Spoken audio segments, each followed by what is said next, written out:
माजिद भाई ये बताएं कि गेम ऑफ थ्रोन्स में सबसे ज़्यादा डर अगर किसी कैरेक्टर से लगा हो कौन सा था? डर ना बहुत देर में जाके लगा है, लेकिन जो बंदा था ना वो था रैमजी। हाँ, क्योंकि शुरू से देखो जॉफरी की आदत पड़ी हुई थी। जॉफरी एक चलो था एक टेढ़ा, लेकिन वो ऐसा था कि उसको दिल करता था थप्पड़ मार दो। हाँ एग्जैक्टली ठीक है, जान से नहीं मारो उसको हाँ। तो चमाटे कराओ। बाद में जो रैमजे जब आया और उसने जो थियोन के साथ किया, एक खौफ बैठ गया कि इसकी कोई लिमिट नहीं है, इसकी कोई रूल्स नहीं है। यार मतलब मैं एक बात बताऊं, मुझे खौफ आता था ज़िंदगी में कि खुदा ना खास्ता कभी मेरा वास्ता किसी ऐसे बंदे से पड़ जाए।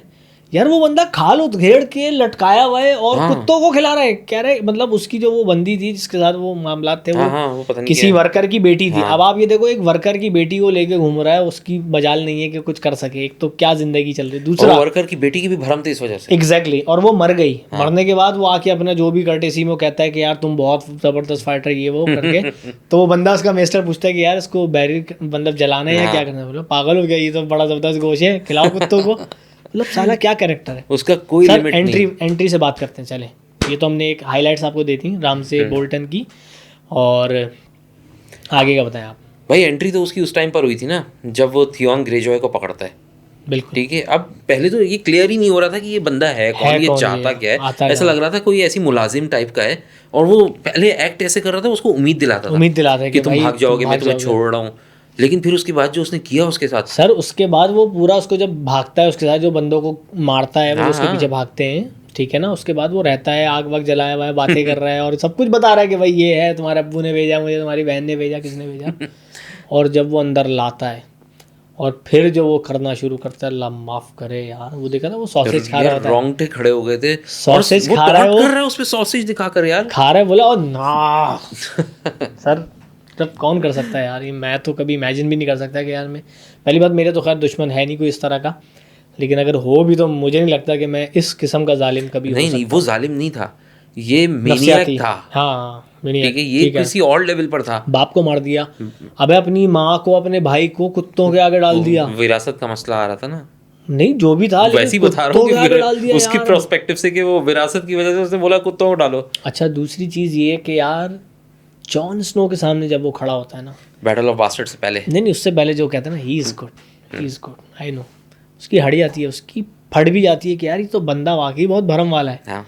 कि मैं तो लड़ ही नहीं सकता इससे, ये तो दूर दूर तक, और वो पीछे खड़ा होता है फट्टू। हाँ। आपने देखा है ना उसको पूरे सीजन के अंदर या पूरे सिनेरियो में, उसके कैरेक्टर में। देखो एक और मैं बताऊँ, ये कमांडर भी अच्छा था। इसकी बेस्ट चीज़ ये थी, ये कमांडर बहुत अच्छा था। इसने जब वो एक छोटा किला था ना, कौन सा पता नहीं क्या नाम था उसका, और वो कॉन्कर करना था, वो जो थियोन को भेजा था, उसने बोला था सिर्फ मुझे 20 गुड मैन दे दो बस। हाँ। ये जॉन स्नो के पास कोई चांस ही नहीं था कि वो इससे जीत सकता, सिवाय इसके कि वो जो सांसा ने पर्ची भेजी थी। एग्जैक्टली, वरना कोई वरना तो वो मर गया था। मतलब हाँ, वो वही वाली बात है, वो तो आपके सामने था, चार तरफ से उसको जिस तरह कंप्रेस किया जा रहा था। पहली बात वो जो सिचुएशन हुई ना, मेरी तो वहाँ पे हो गई हवा ख़राब कि ये क्या किया इन्होंने। ऐसा जब उन्होंने घेरा डाला मुझे समझ में नहीं आया इन्होंने किया क्या है ये। दूसरा जब उन्होंने आगे स्पेयर्स लेके कंप्रेस कर रहे थे प्रॉपर उनको, कि यार अच्छा इन सब में टॉर्मेंट लड़ा अलग, टॉर्मेंट जो था वो वाइल्डिंग, खैर उसको अलग डिस्कस करेंगे। लेकिन तो रामजे भाई खड़े होकर देख रहे हैं पूरे उसमें, जो रामजे की मैंने अगर फेस पे मैंने डरे हुए एक्सप्रेशंस देखे ना कि उसकी फट गई, वो ये होती है जब वो सीटी की आवाज़ आती है और घोड़े भागते हैं, और जब उधर से वेल की जो आर्मी आती है, हाँ ना, वेल की जो आर्मी आ रही होती है, और वो जो देखता है ना कि अब अब तो गए, और वो जो रोनती है शॉट जो है ऊपर ड्रोन, बेस्ट। और बताएं सर रामजे के बारे में। रामजे का जो एंड हुआ ना वो बहुत ही जस्टिफाइड था। ही डिजर्व्ड दैट। मेरे हिसाब से नहीं था, उससे ज्यादा बुरा होना चाहिए, और बुरा होना चाहिए। यार उससे बुरा क्या करते, मतलब मैं बताता हूँ, आप कर नहीं पाते उसके बुरा, उससे बुरा आपसे नहीं होता, मतलब ये कि हाँ, ये मसला है ना। सांसा कर रही थी, इतना सांसा उससे ज्यादा कर नहीं पाती। हाँ, इतना जालिम कोई हो ही नहीं सकता। मतलब खाल उधेड़नी चाहिए थी मेरे हिसाब से। मैं भी नहीं करता, लेकिन भाई दिल की बात है, दिल में रहेगी। खाल उसकी वैसी स्किन उतारो, जिंदा मारो नहीं, कि वो उसको फील कर सके ना, कि जिस तरह उसने मारा है लोगों को वो करो, और थियोन के हवाले कर दो। यार ये तो खैर, लेकिन एक बात बोलूं, थियोन भी कुछ नहीं करता। थियोन को फिर अलग करेंगे इसमें डिस्कस, ठीक है ना। थियोन बोलता यार ट्रॉमाटाइज था ना वो बंदा। हाँ, वो हासिल क्या करता, ट्रॉमाटाइज था वो बंदा। आपको ये देखा कि जब वो पहुंच भी गया, वो बैठे होते हैं किसी जगह पे, तो उसकी बहन कहती है भाई मुझे थियोन वापस चाहिए, मेरा भाई मुझे वापस चाहिए।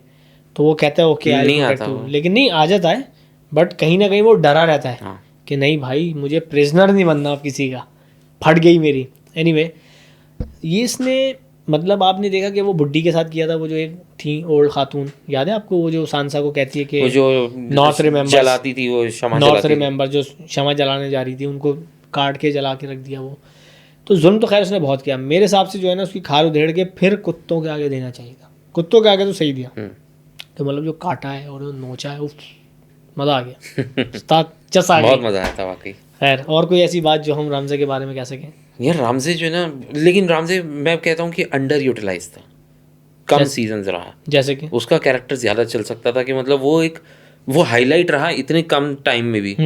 वो अगर ज़्यादा टाइम रहता है, प्रोलॉन्ग करते उसका कैरेक्टर, वो और ज़्यादा मैनेज क्रिएट कर सकता था। लेकिन खैर लेकिन बाकी सारी चीज़ें दब जाती ना। हाँ, फिर उसी का कैरेक्टर हो जाता। बिल्कुल सही बात है। तो उन्होंने थोड़े से टाइम के लिए डाला, लेकिन बड़ा कोई नेक्स्ट लेवल था, मतलब उफ। और वो सांसा के साथ उसने किया था, हाँ मतलब क्या जुल्म था यार। सांसा बेचारी के साथ तो जुल्म ही होता रहा ना, एक के बाद एक उसको ऐसे शाहकार मिले। ऐसे ही है। एनीवे खैर, तो आई होप कि आपको आज की हमारी एक कॉन्वर्जेसन बड़ी मज़े की लगी होगी। माजिद जो है वो पहली दफ़ा नहीं आया, बल्कि अब आता रहेगा और हमारी कॉन्वर्जेसन चलती रहेगी। तो इंशाल्लाह नेक्स्ट किसी वीडियो में मुलाकात होगी। उससे पहले माजिद साहब कैसे हैं आप? कुछ कहना चाहेंगे एंड में? यार मैं अभी पहली बार आया हूँ, तो मुझे पहली बार एक्चुअली हम लोग फॉर्मली बैठे हैं, तो इसलिए मुझे मज़ा तो बहुत आया है। लेकिन उम्मीद करते हैं आगे भी बैठते रहें, कुछ ना कुछ नए नए मज़े की चीज़ें लेकर आते रहें। देखो इसका मकसद ही यही है कि यार आपके दिल में आपकी जो फीलिंग्स है किसी भी चीज़ के हवाले से, चाहे वो फिल्म है, चाहे वो कोई मूवीज़ है, या कोई भी सिनेरियो है, उसको डिस्कस करना। तो आई होप कि आपको मज़ा आया होगा। नेक्स्ट वीडियो में जल्द मुलाकात होगी। अपना बड़ा ख्याल रखिएगा, दुआओं में याद रखिएगा, हंसते मुस्कुराते रहिएगा और अच्छे कंटेंट को कंज्यूम करते रहिएगा।